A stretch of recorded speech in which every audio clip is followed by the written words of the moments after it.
Welcome back to the show. It is Sonic Weekly. Glad to have you back with us. It's me, Grant, one of your hosts, and with me, as always, when we are doing this show that's about Sonic the Hedgehog and Sega and associated interests every 7 days or so, which sometimes does include the Bonanza Brothers, which we will get into. But with me, as always, as usual, it's Bo. And then, as the star of the show is also here, he's out of the shadows into the spotlight, and his name is David the Lurker. Hi, David. Whoa, hi, Grant. Hi, Bo. Right, I guess Bo, on the way back from our amazing two-part crossover episode with the Sega Bit Swinging Report show, he, I guess, stumbled into one of those rings, one of those portal rings, and I don't know what he's doing in it. I bet right now he's listening to this episode and editing it, because he will be editing this episode, and we're thankful for that. And we're also thankful that our frequent guest, frequent flyer, and third chair this week, back on the show, Michael Stearns. Hi, Michael. Sonic is past Act 2. I'm talking to you. Hi, Grant. Yes. Hi, David. Yes. And don't forget to say hi to Bo. Bo's here. Oh, hi, Bo. Thank you very much. And Michael is introducing us to a new friend who we're excited to meet and talk to. It's Moon. Hi, Moon. I'm Moon. Pleasure to meet you. Happy to be here. Happy to have you. So usually, as we do with the show, at the beginning, we say to David, Mr. David the Lurker, what is happening in the world of Sonic Racing CrossWorlds? Ha ha ha. I mean, Sonic the Hedgehog, our main interest. Oh, that's right. Yeah, there are a few news stories that have rolled out in the week that's passed. I know we were like, okay, we're going to be done talking about CrossWorlds, but it is still hanging on. There are still a few news stories. One thing I've noticed, I guess it's a lack of a news story. Sega hasn't made any announcement as to the amount of units that have been sold, physical, digital, or otherwise. It's making some people wonder, is this game not selling? But I don't know. It could be selling, and they're just not talking about it. Who knows? That is today's top non-story. But we're going to talk about some actual... What's the real top story? What is the real? Well, I mean, there's a few stories competing for the top spot. Let's do a non-CrossWorld story first. Hey, hey Grant, you remember Shadow the Hedgehog? Sure, I remember Shadow the Hedgehog, the Year of Shadow. Why it feels like it was just about 10 months ago. That's right. Well, you'll be happy to know that Sega has filed a new trademark just for Shadow the Hedgehog. What does that mean? I don't know, but they've done it. What is the trademark? It's just the word Shadow the Hedgehog. They didn't do that before? Well, I mean, I'm sure they've had. Well, I mean, Shadow is protected under copyright, certainly. They must have trademarked the name when they released the game back in 2005. But so October 8th this was yesterday. I mean, it was at some point. A bunch of trademarks were released into the public, I guess accessible by the public. And there's just Shadow. It's just the word Shadow the Hedgehog. What does this mean? We don't know. It doesn't mean somewhere is a statue of Sonic the Hedgehog in a car with a tear rolling gently down its cheek, because not even Minecraft, the addition of Minecraft, the world's most popular video game IP, crossing over to Sonic Racing CrossWorlds is enough to be our top story. No, it had to be Shadow the Hedgehog. It had to be the fact that 3 words were trademarked, and we don't know if it's a game. We don't know if it's a merchandise line. We don't know what it is. Sorry, it could be Sonic. nothing. It could be just... could be absolutely nothing whatsoever. It's just reminding you that he's there. It's a regular thing that you do to keep other comic book authors from claiming stuff that you made. Right. But yes, actually, I guess the top story would be, whoa, you're right. It's Minecraft. Minecraft is here. Minecraft is here. You can play as Jack Black. Steve. It's just Steve. Or you could play as the lady. Because I don't know Minecraft very well. I only know Steve's name at this point because of the trailer to the live action movie. You know Creeper. I bet you know Creeper, the green monster. Right. I mean, I know of many creepers. There was a creeper in Scooby-Doo. There was a movie. No, David. No, There no, was a no. black The and white creeper from movie, The Brute Minecraft. You're getting Man. distracted. The Brute Man No. stars someone named the villain is named the Creeper, even though the movie's called The Brute Man. Why would they be in this? No. I don't know. Not. Why not? But yeah. So you can be Steve. You can be the other Yes. one. You can race in those cars. You can ride in a craft in a craft. You can ride in a mine cart. In a minecart. Sonic is very familiar with those, and sometimes it looks funny when a Sonic character is sitting in there and is barely poking their head out over the top. And gosh dang it, there's a new track to race on, and it's a lovely track. It's I don't know. I similarly do not know too much about Minecraft. No, I do know that they announced that they were going to have a sequel movie. I saw that also in the relative sphere of news. But I also, we're going to make a space here for Bo, our resident correspondent of the actual demographic of Sonic the Hedgehog, because he has children of Sonic the Hedgehog racing CrossWorlds age. Yeah. Bo, what's the word on the street with kids and Minecraft?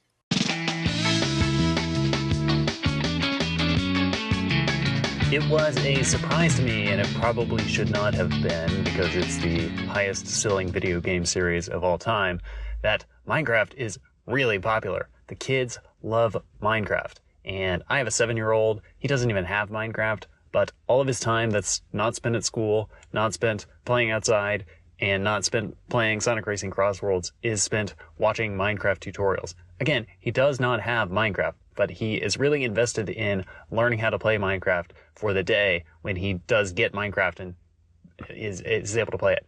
His review of the Minecraft track and the Minecraft characters in CrossWorlds is very positive. He was really impressed with all of the different regions and the representation of the game mechanics. I don't understand it, but I liked playing it with him. This has been your Minecraft check-in. Very interesting, Bo. A lot to consider. Yes, I am absolutely fascinated. So yeah, I mean, if you could either purchase that DLC separately, or if you had gotten the digital deluxe, it just slid right into your menu, and you got to pick them. But hey, you know what? If you're playing as Steve, if you're enjoying Steve right now, you got to be careful what sort of mods you're using, because at the same time, Sega released a nice little press release that said, be careful or we're going to ban you. They issued a warning. Like as always, our stories seem to come from Sonic Stadium. Sega issues warning to players engaging in misconduct in Sonic Racing CrossWorlds. They have detected misconduct, including cheating, use of unauthorized external tools, modification of game content, and unauthorized access of the game's program. So basically saying cut it out, or we could ban you from being able to play it online. I don't want to point any fingers, but as somebody who's playing on Nintendo Switch, I don't think it's the Switch players. I think it's the PC players and all their fancy mods. Uh-oh. Right. Now, I guess they did go out of their way to say they do support the use of cosmetic mods. If you're swapping things out or you're fiddling with, the characters, textures, the fun stuff that doesn't affect the gameplay and whether or not you will win. That's fine. They don't want. That's nice of them to clarify that. That is nice. I was wondering about that. Yes, because right here in Sega's terms, it says where possible, Sega encourages its users to express their creativity and enhance the experience of certain games through the creation of modifications, including but not limited to new items, weapons, characters, models, textures, levels, storylines, music, and game modes for use with the product. But I guess people have been making mods to win immediately. Who knows? I don't know. The big strategy online is similar to Mario Kart World. It's bagging. Bagging is the bag, baby. It's all about bagging. In CrossWorlds as well. I guess so. Yeah, that's where you hold back to avoid first place to get the better items to then win at the end. Oh, so it's not like, you get stuck holding the bag. Which, of course, is no, you want the bag, because the bag is where all of the good items are. The Bonanza Bros know that. You want to get the bag and get out. You want to get the swag? You need the bag. Oh, hey, that rhymes. Yeah. I like it. So be careful with your mods. Enjoy Steve. Who doesn't enjoy Steve? The new track, David, did you play it? Have you gotten first in it? Have you raced around the laps? I have not played it because I do not have access to the digital deluxe version. The copy I've been playing is. I'm concerned that Bo might have already answered this, but is it a Minecraft level? What's the new course? Yeah, it's a Minecraft level. You go through a few Minecraft scenes world. of Minecraft world, including inside a volcano, like a lava area. There's obviously the green hilly forest area that you think of, and then there's also like there's a dragon kind of area. So one little quirk with it is that it's the first race in a cup of 3, right? So when you play it, it actually is like, it suggests that you don't own it. It's like, actually you can't play this course, you can't play this cup because you don't have all the courses, you haven't paid for them, even though you have, because you've bought the digital Lux. But it's like a weird menu that comes up and you're like, yeah menu, I know what you think you're trying to say, I get it. I'll play this one race in this cup, and then you'll fill in the other races from other cups. Okay, fine. But don't tell me that I didn't buy it. I know I bought it. You know I bought it. That's interesting. Because with Mario Kart 8 had its DLC initially, it came out in whole Grand Prix waves. So you got all of the courses at once. Yeah, the whole cup. Interesting way to do it, Sega. They are or to sort of emphasize that, hey, this is incomplete.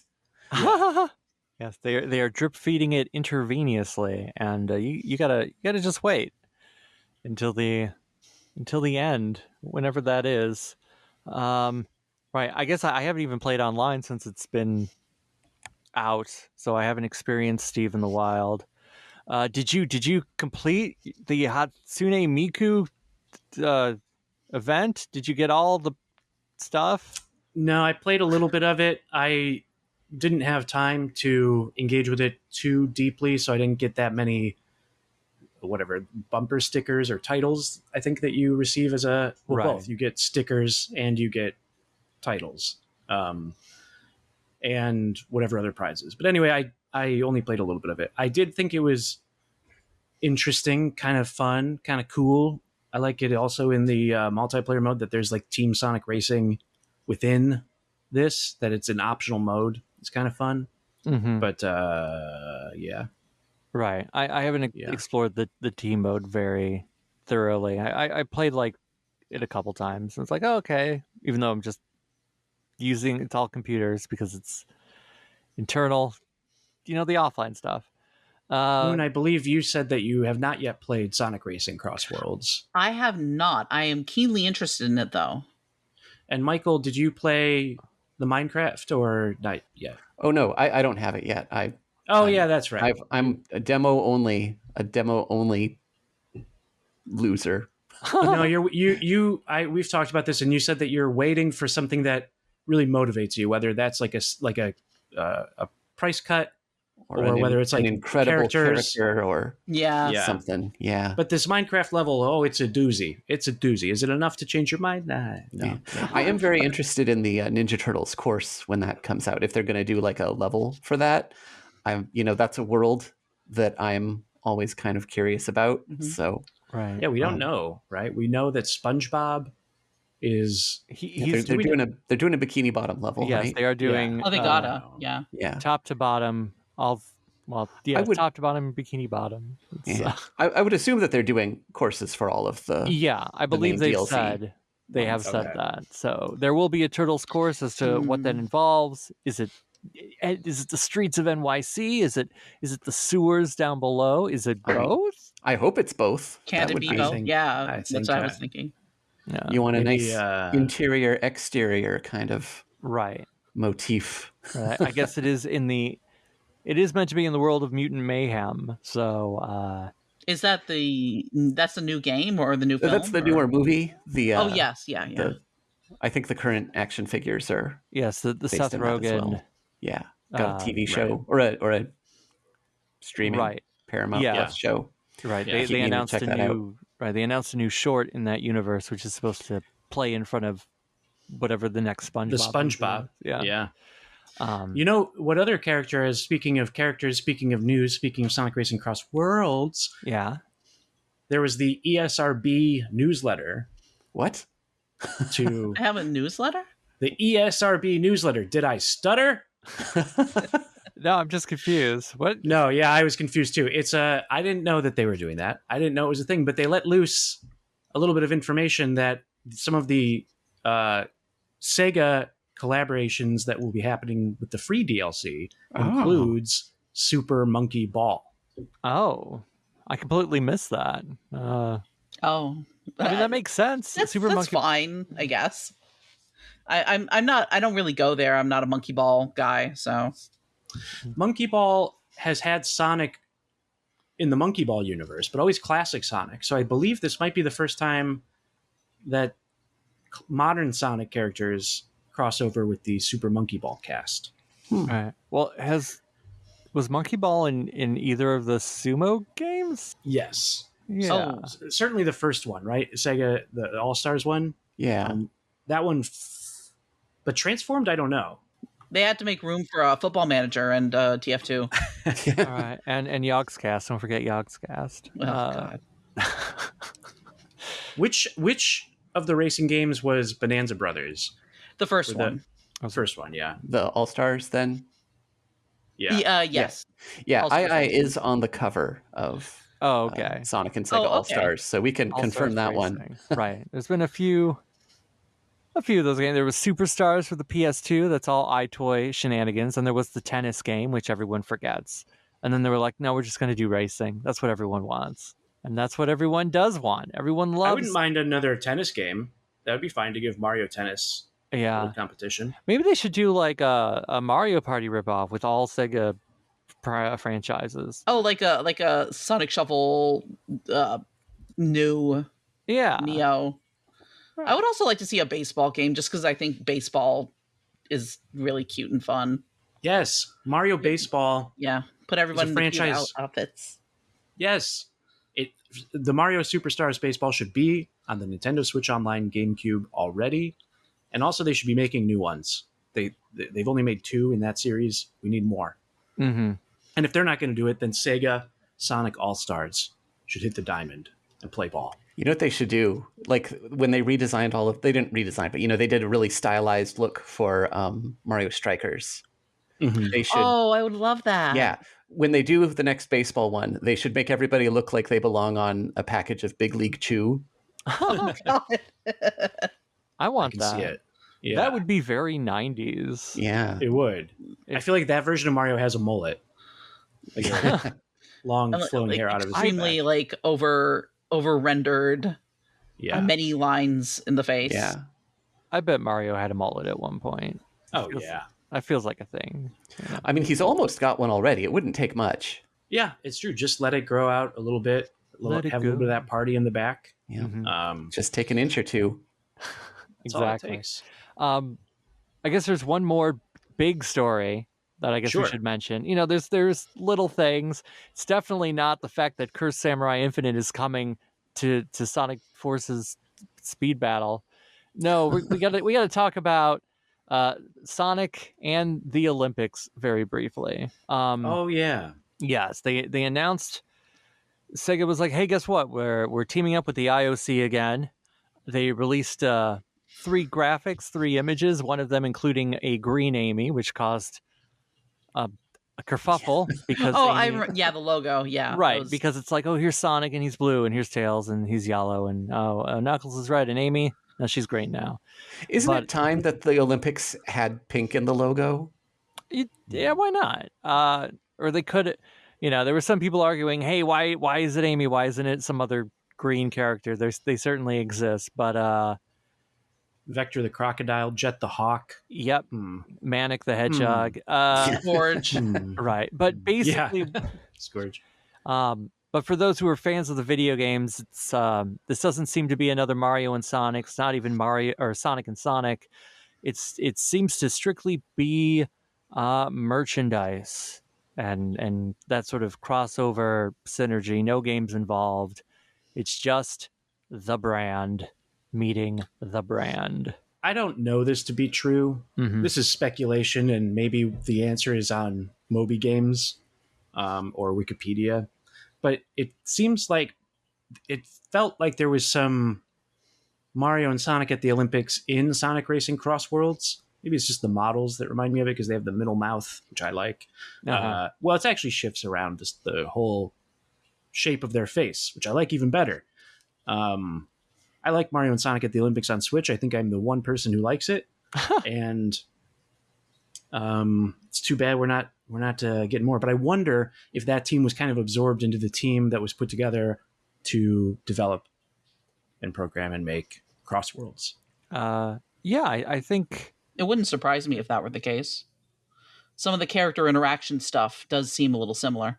The character interactions are so fun in the game, and I can't believe that I'm saying that, but they're so fun. They really add a lot, and I really think very strongly, I don't think I've said this on the show yet, Vector the Crocodile really needs to wear a hat.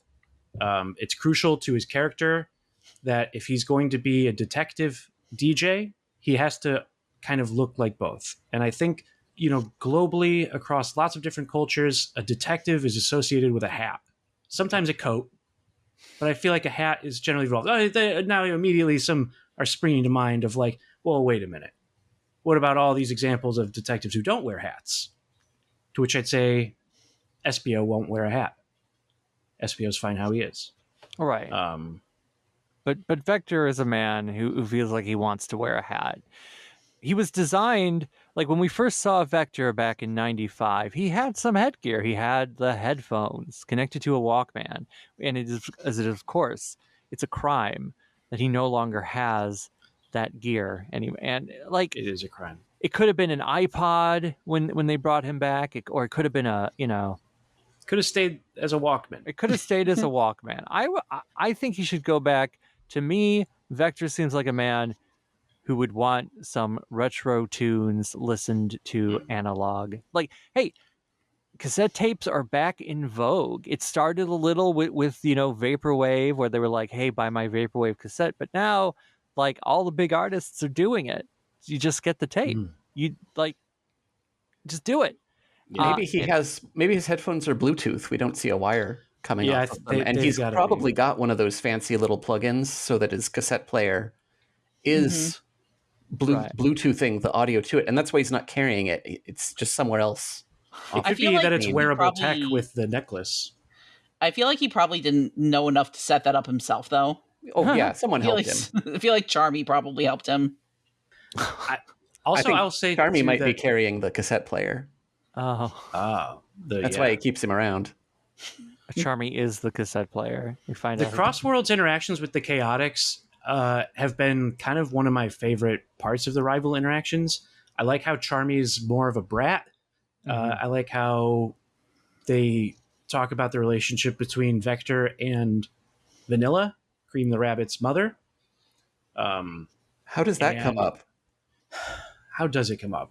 That's a weird thing to bring up in a racing. I mean, Cream brings it up of like, Mother will really like it if you let me win. But somebody else brings it up too. I think it's either Zaz or Zavok. They're like, oh, you don't want to.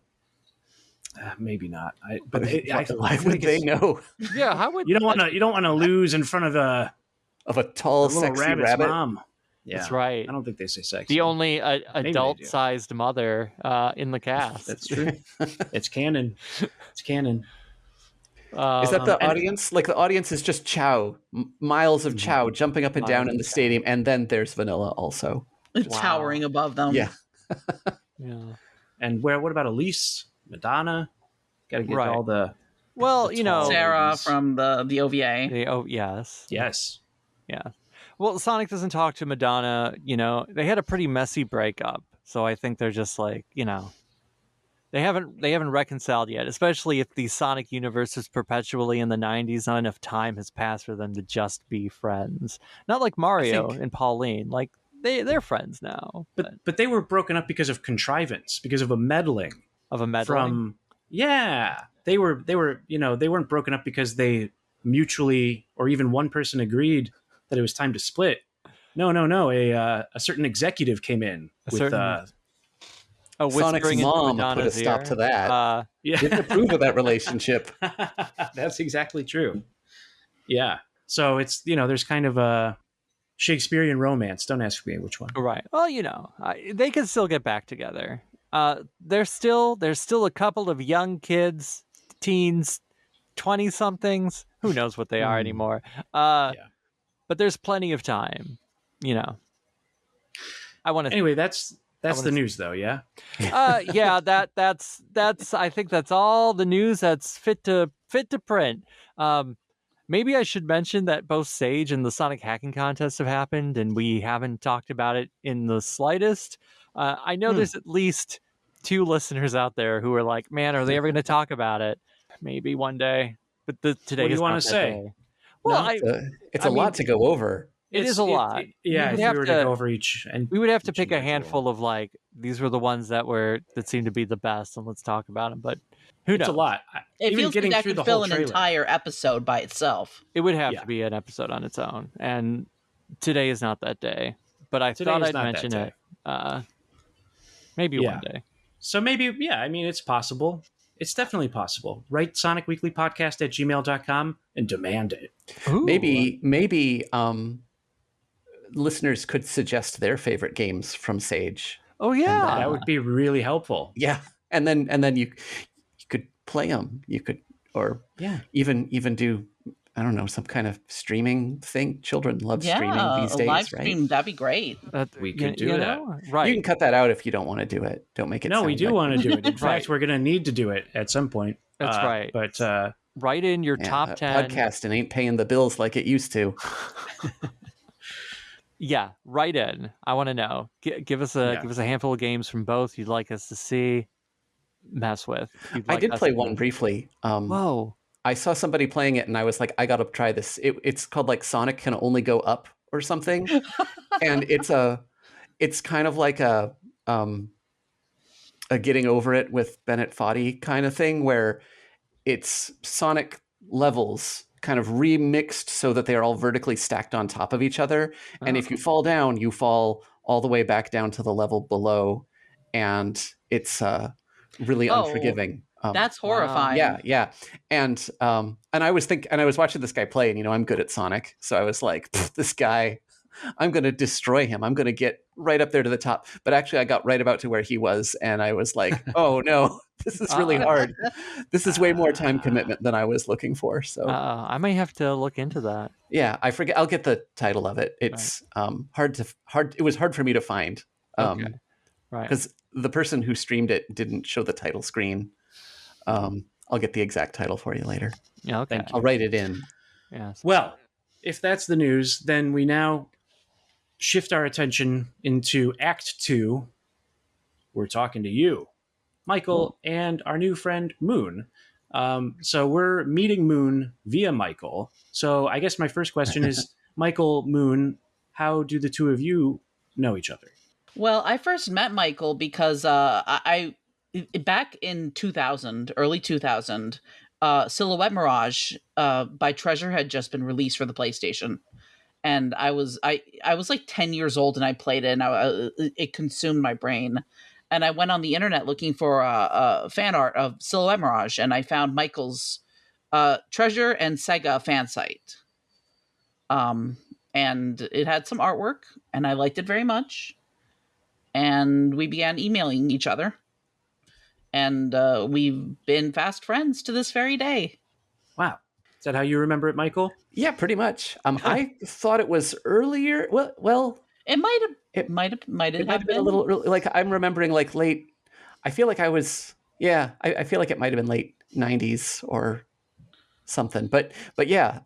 Did you know about this fan site, David? No, I don't know if I did. I knew. Yeah. Well, like the Treasure side.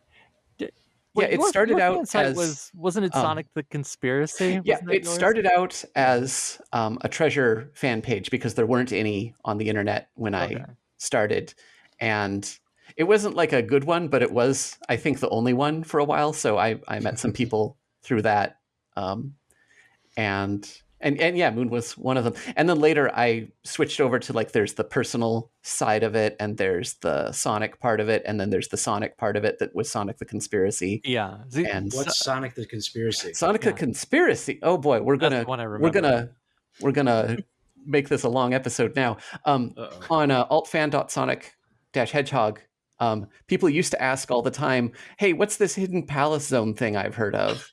And people, because, you know, they were young and didn't know anything, would just make stuff up, or they'd say things that were like totally speculative. And I was like, I have the EGMs. I've got the screenshots from this. So I took it to my school and I made scans, and then I put those images online. And I think some of those images are still online today. And I was like, this website will be definitive. We'll lock down, you know, what is missing from Sonic 2. And I was like, oh, I'll be cheeky with it. You know, we'll call it Sonic the Conspiracy. Like, it's the stuff they didn't want you to know. I just needed a theme, you know? I see. And then, and then immediately it was all stolen by other websites with the exact same idea. And then the Sonic 2 beta, like once all those screens were out there and people were looking at them, the Sonic 2 beta came out, or somebody, you know, found it and realized that they had something. And Simon Y uncovered it because Andre Dirk had it physically and was selling it, and Simon Y was really annoyed that someone would try and sell it, and was like, I know it was out there, and he found it on some Chinese GeoCities ROM site. But yeah, I think Sonic the Conspiracy was the first of those sites, and then it was followed up by Secrets of Sonic the Hedgehog and Area 51, and the ones that I guess people remember. Yeah, but that was the first. Of course, that has nothing to do with Treasure, the Treasure side of things, because I wasn't like, while I'm sure like I had rented something that was a Treasure game, I was not plugged into like, what is Treasure? It was just like, oh, it's another Genesis game. Yeah. Like, so at the time, like it wouldn't have been something I would have thought to look up. I was a Game Fan reader, and Game Fan was talking about them all the time. It became like a brand thing that I became aware of pretty quickly. I remember one day my parents came up to me with a stack of Game Fan magazines. Oh man. And they set it down in front of me, and I was like, and this, I was like in my teens, and they're like, do you want these? And I was like, nah. If I had known then what I know now, I would have accepted them. But I did end up like with like one issue from them. But yeah, I chiefly got into Treasure through Silhouette Mirage, and then Dynamite Heady, I believe. After that. Was it through Michael, or how? You know, it sounds like you. How did your relationship with Sega and Sonic the Hedgehog begin? Well, I had grown up with Sonic the Hedgehog and Sega, not to the extent. Well, let me back up a little bit. I grew up chiefly with like the NES. My mom would play Dragon Warrior, and I would watch her, and we would play games together, of course. And then as when we moved around a lot, we eventually settled in Maryland in the 90s, and then I got like a Genesis, and my brother and I would play Sonic the Hedgehog 2 chiefly. Oh yeah. Although we had 1, 3, and Knuckles. We got Gunstar Heroes. We had Dynamite Heady. We had like a bunch of other ones. The Phantasy Star series my mom liked, of course, because she was well into RPGs. So I was always like kind of a casual, like, oh yeah, I like Sonic. And then the 3D ones rolled around, and I didn't keep up with them. So now like my favorite Sonic is Mania. Okay. That's fair. And then who was if I can interrupt, sorry? Who was buying these Genesis games for your library? Because this is a great selection that I would not like. My parents, when they were buying NES games for me and my brother, like the selection was really random. It was my suspicion is that it's like what was on sale at KB Toys was kind of the process there. At this time, those games were used. So I would see, I was like, I have to keep an eye out for like Gunstar Heroes or Dynamite Heady. And I remember Light Crusader. Okay, for so you were $15. involved I in was the the one who was Okay, okay. It sounded like they were just kind of turning up. My parents also went to a lot of yard sales though, so they would get a lot of stuff used. Oh. So yeah, most of my the end of the Genesis period was a great time to have a little money and an internet connection to buy secondhand games from whatever. Like, boy, you could really score back then. Do you want to know something even crazier? Yes. My mom came home one day from, I believe, another yard sale, and she came in and she was like, "Here, this is for you." And she handed me a Sega Saturn with a stall and Clockwork Knight and a Sonic Jam, I think, as well. Nice. And I was, yeah, and Virtual On, like, wow, no I don't duds. know where she got this from. Yeah, wow. Usually they're you're gonna get something not so great mixed in there, like in any kind of these bundles. I think Bug might have been in there. Yeah, well, you gotta have something to balance it out. Yeah. So when did to drag this onto the topic of our podcast? When did Bonanza Brothers enter the picture? Was that a game that you had? I don't remember. I don't think I think if I had it, I didn't play it very much. It wasn't until I remember 2014 was a turning point because at some point I have a really bad memory. So at some point I became obsessed enough with Bonanza Brothers that I was like, I'm going to start a Tumblr ask blog for the Bonanza Brothers because they seem like it'll be kind of a fun thing to do. I had done Pac-Man and Super Macho Man from Punch-Out. And to back up a little bit, these are blogs where you write journal entries as the characters. People ask you questions and you answer them in that persona. And you could draw pictures and put them up, and it's like a fun little thing to do. And I did that, and ever since then I have not known peace. The little crook men have taken over my brain. There are snakes manifesting in my house physically. No, it's been great. But so I did that for a few years, and I've been drawing and writing stuff and making comics about them ever since. So one of the highlight pieces from you, Moon, that I was reading earlier and enjoying is the Bonanza Bros sacking Casinopolis from Sonic Adventure comic. Yeah, that is a I specifically want to call it a doujinshi because that's kind of the tradition that I was kind of hearkening to with it, with the black and white and the screen tones and stuff like that. That's kind of the ethos that I've wanted to bring to my work for a while. I thought, I never made comics. I would teach people about comics and I would talk about paneling and I would talk, I read Understanding Comics. I was an art teacher for a little bit. But I never made comics myself. And I was like, why haven't I done this? So I just decided to sit down one year, I believe 2022. And I just banged out, I went into the hyperbolic time chamber and banged out a comic in a couple months. I don't exactly remember. It's really good for a first comic. Thank you. The second one's even better. Yeah, so I would not have guessed that was your first time writing a comic. Me either. Wow. This is very surprising. Yeah. Thank you. And you had said, I think in the back of it there was a note that the story from that had actually come from one of the Ask Tumblr things. Yeah. It came from, so on the Tumblr I would do these storylines because it got a little boring just answering questions. But sometimes those questions would be good springboards for stories. So my first one was a simple story where an artist asked them to pilfer his art from the museum so he could finish it. He claimed it was an unfinished canvas, and the brothers stole the artwork, and then he splotted black paint on it and asked them to put it back in. And they're like, I can't believe we have to do this.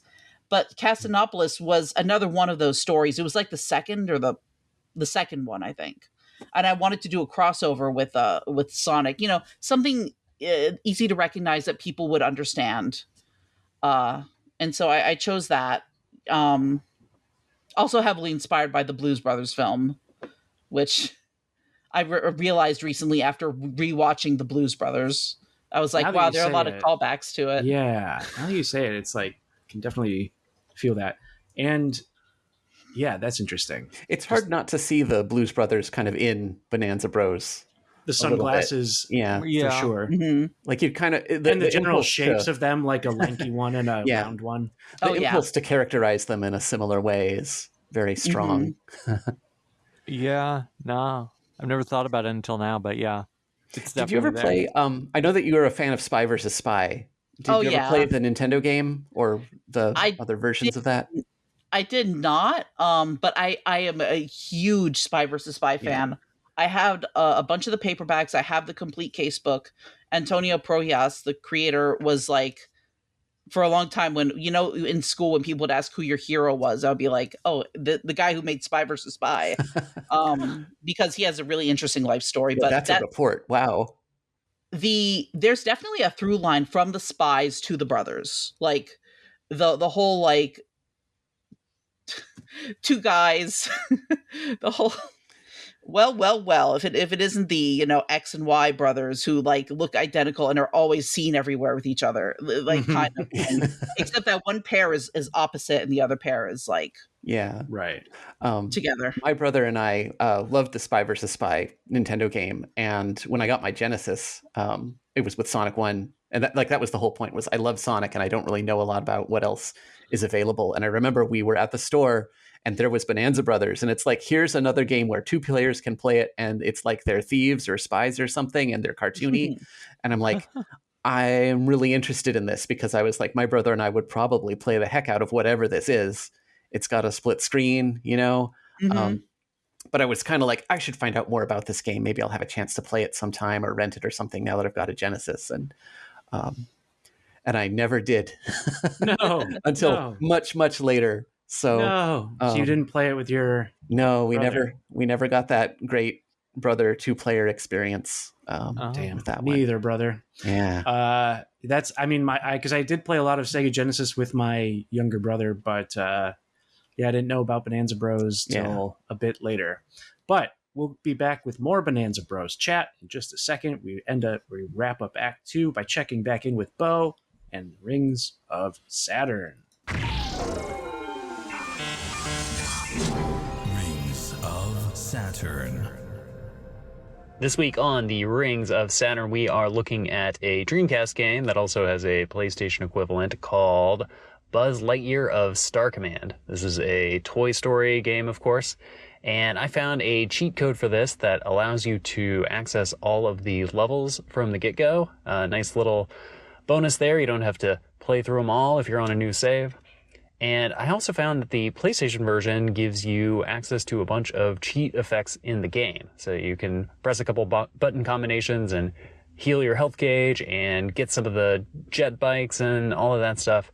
And these things don't work on Dreamcast. But the Dreamcast version does have the code for them. It just doesn't have the right buttons. So the Dreamcast controller, it's got L and R, but it doesn't have L2 and R2. And the PlayStation code refers to the R2 button. You need to hold it down to do these things. And the Dreamcast code also does, but there's nowhere to go. So that's why it doesn't work.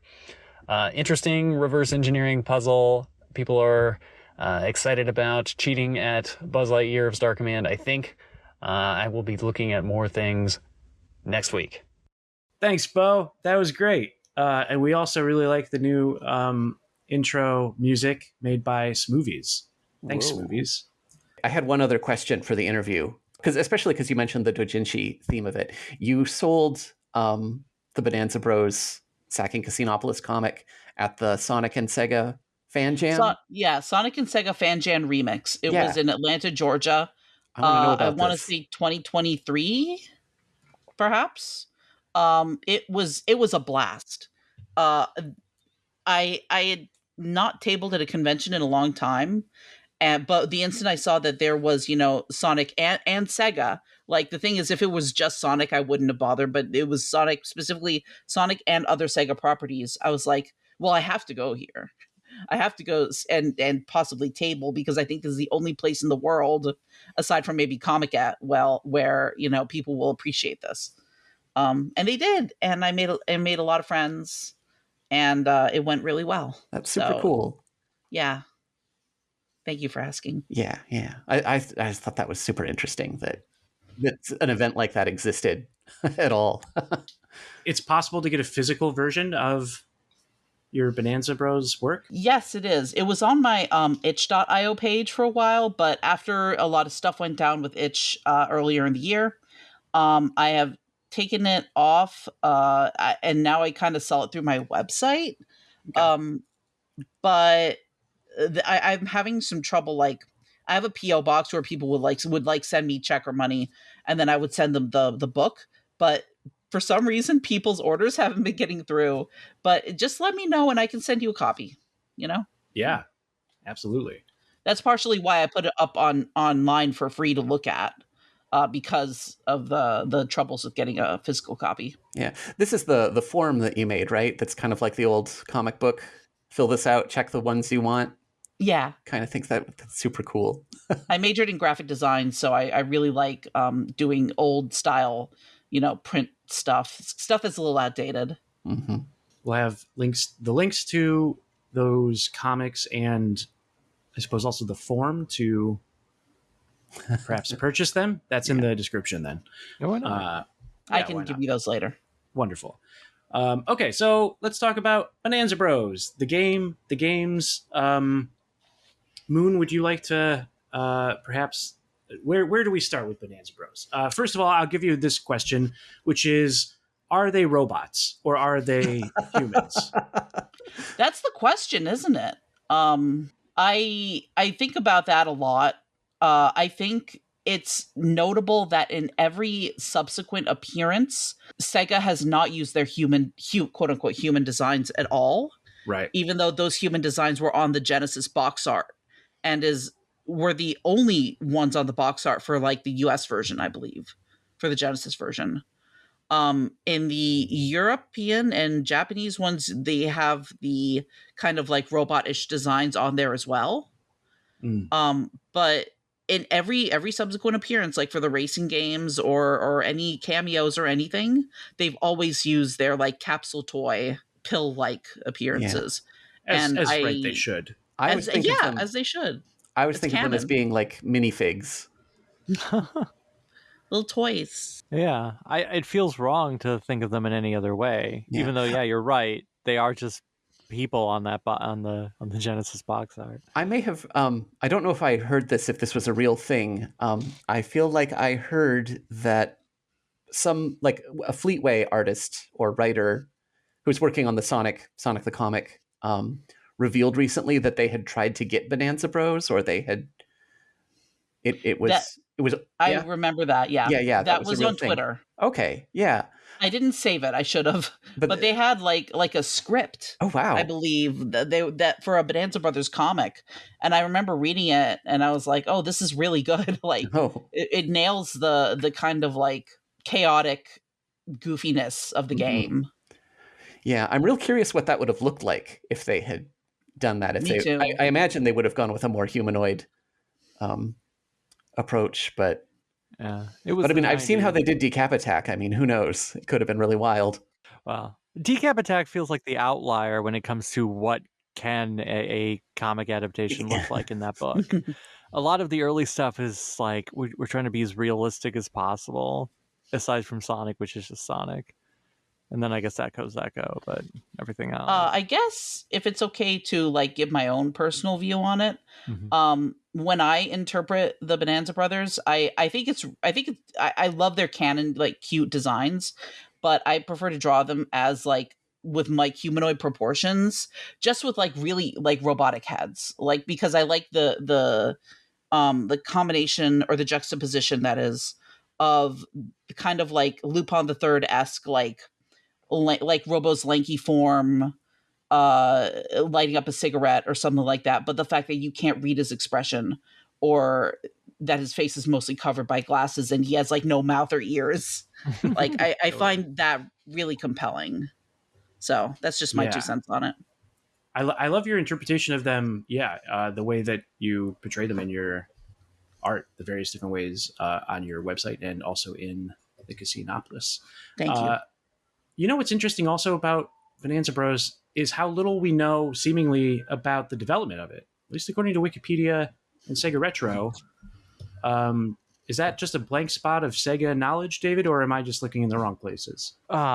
You know, I mean, because like offhand, I don't really know much about its development either. I feel like it just created the Bonanza Bros. Yeah.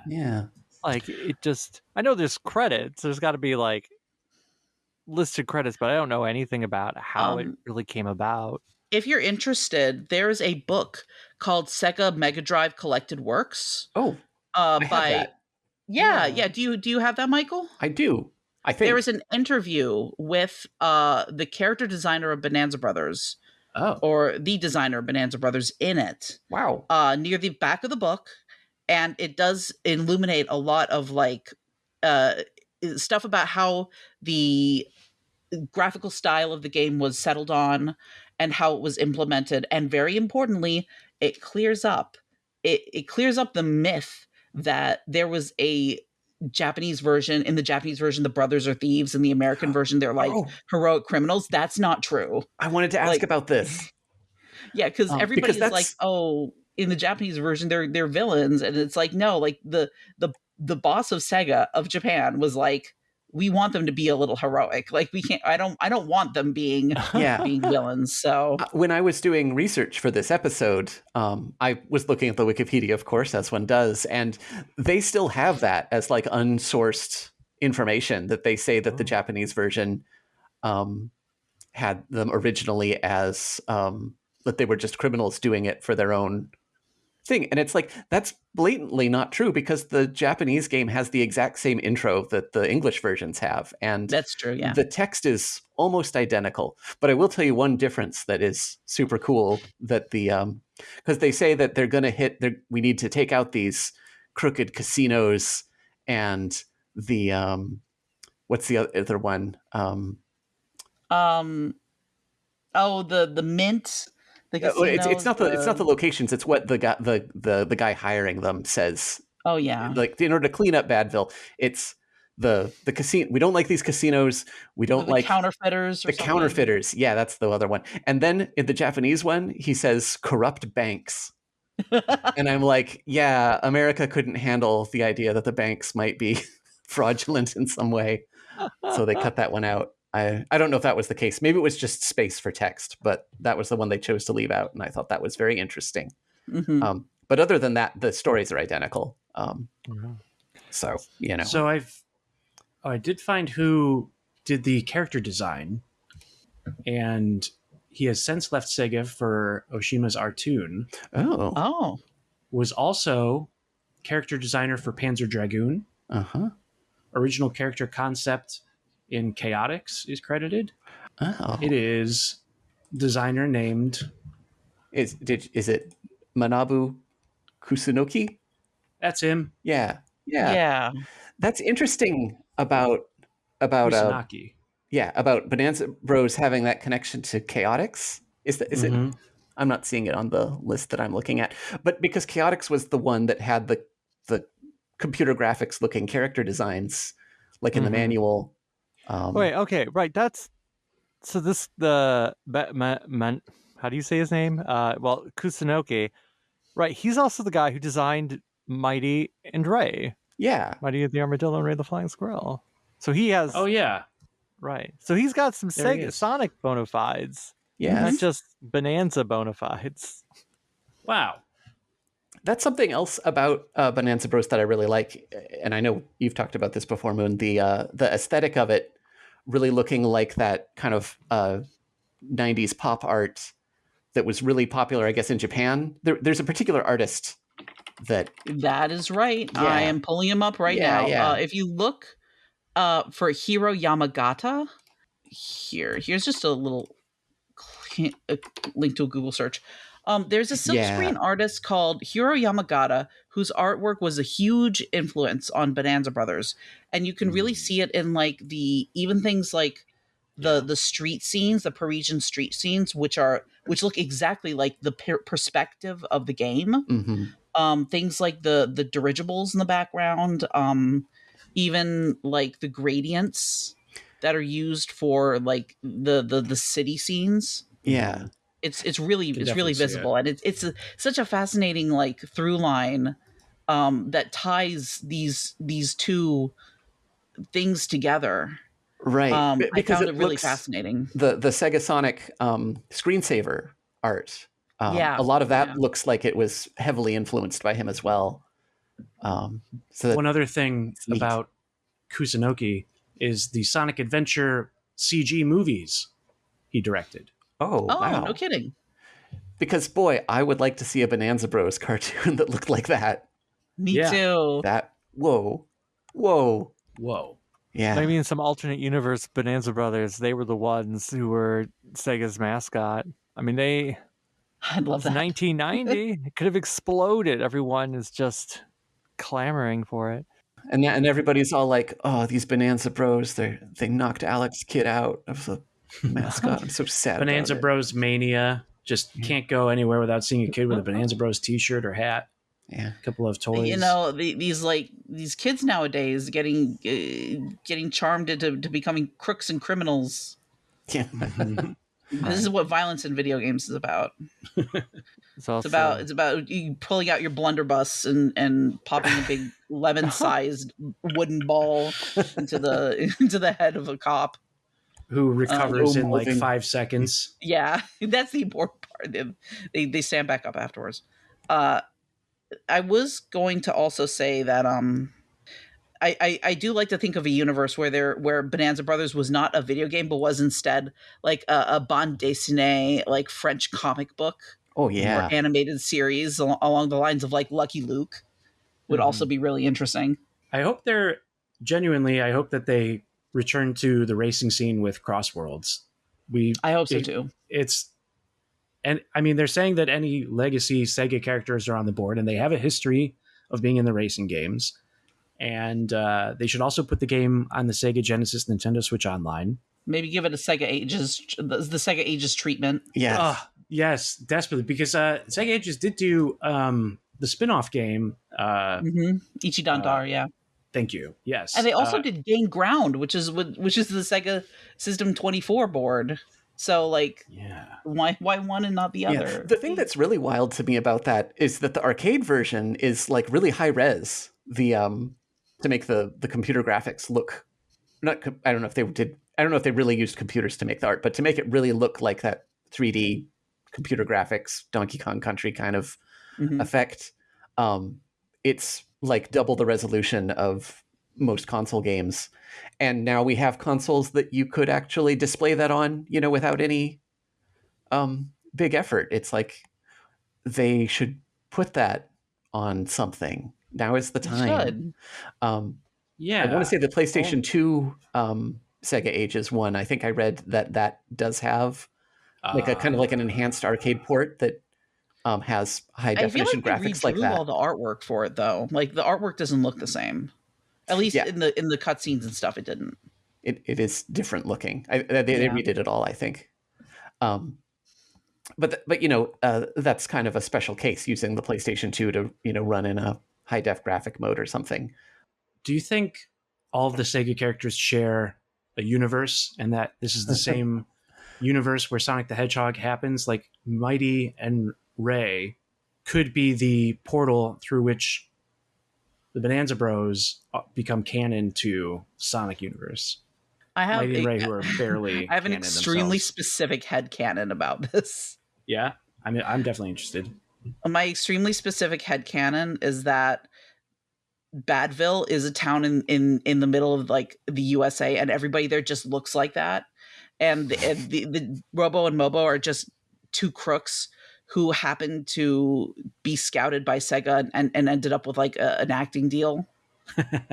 And so Mighty and Ray probably come from South Island, and so they don't actually know each other, but maybe they like become friends or something. Eventually cross paths. Yeah. Mm-hmm. Well, I guess with CrossWorlds, I mean, they all kind of exist in the same space now, right? Like, if Sonic is friends with SpongeBob, I think he can also be friends with the Bonanza Brothers. Well, I is don't Sonic think that's really a stretch. friends with SpongeBob? I don't. They're not on speaking terms. Yeah. So when did you first play Bonanza Brothers, and how long did it take you to beat it? We've talked a lot about the characters, but we haven't really talked much about the actual game and the gameplay. I've been tiptoeing around it because I'm really bad at the game. The game's hard. The game's really, really hard. It is Only a hard with two-player is it possible to make much progress, I've found. Yeah, I can reliably get up to like the maybe like the third or so stage before I start having to feed credits. And I usually play the arcade version just because I think it looks prettier and it moves slightly nicer. Mm-hmm. The controls in the Genesis Mega Drive version just seem a little mushy to me. But the Mega Drive version also has those beautiful like dithered gradients in the background, so who's to say which version is superior?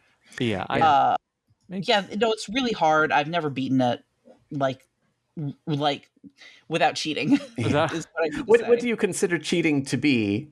Well, infinite credits, okay. just like mashing the button in main. Yeah. I've played the Genesis version primarily, and when I play it, I always just crank up the lives to like 7 or something. So it's not infinite, but it does give you more to work with. A little breathing room. Because it does have limited credits. And with that on, I've been able to make it up to the final level, I think. But I haven't ever... The pyramid, yeah. But I haven't actually cleared it. The final level's a pyramid? Yeah. Spoilers. But also, that's awesome. I love that. That's so cool. And I find the technique, like, this seems to be the criticism against the game primarily, is that it looks like it would be a stealth game. But it's really more of a quickly kind of juke around your enemies and kind of befuddle them a little bit. Like it's much more practical, especially at stages where you have a time crunch, to just run up, dodge the bullets. You have a 3-minute time limit in most of the levels, I believe. It's impossible to play it as a stealth game at some points. Yeah. You really just have to kind of go for it and just run by and shoot guys and just be an unstoppable super soldier kind of approach, more so than... I wonder if there are any like really good Bonanza Bros speedrunners. Probably, but I believe there are. I remember when I was looking for some, I saw a record that had stood for a very long time, and at that point I think the only way you could get better is by menuing or something, like, I don't know. Menuing?